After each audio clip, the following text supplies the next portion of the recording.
சில பேருக்கு நினைச்ச நேரத்துக்கு ஆசைப்படும் போதெல்லாம் கோவிலுக்கு போய் சிவபெருமான வழிபட முடியல, வீட்டுல விட மாட்டேங்கிறாங்க. இன்னொரு பக்கம் சூழ்நிலைகள் இது மாதிரி இருக்கு.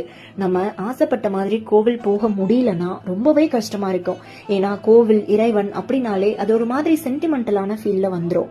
நம்ம எல்லாருக்குமே நல்லாவே தெரியும், எங்கேனும் இருந்து உன் அடியேன் உன்னை நினைந்தால் கோவில் போக முடியல, ஆனா மனசு முழுதும் இறைவன் ஞாபகம் தான்.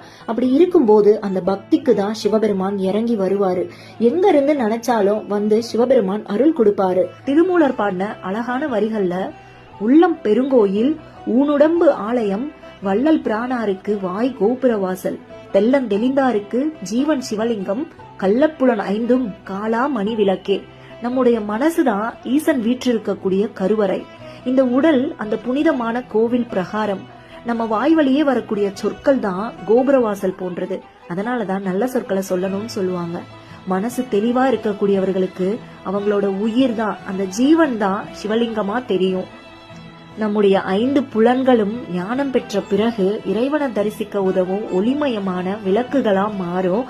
அந்த விளக்குகள்ல வரக்கூடிய வெளிச்சத்துல நம்ம இறைவனை நமக்குள்ளேயே காணலாம்னு எவ்வளவு ஒரு அழகா பாடியிருக்காரு.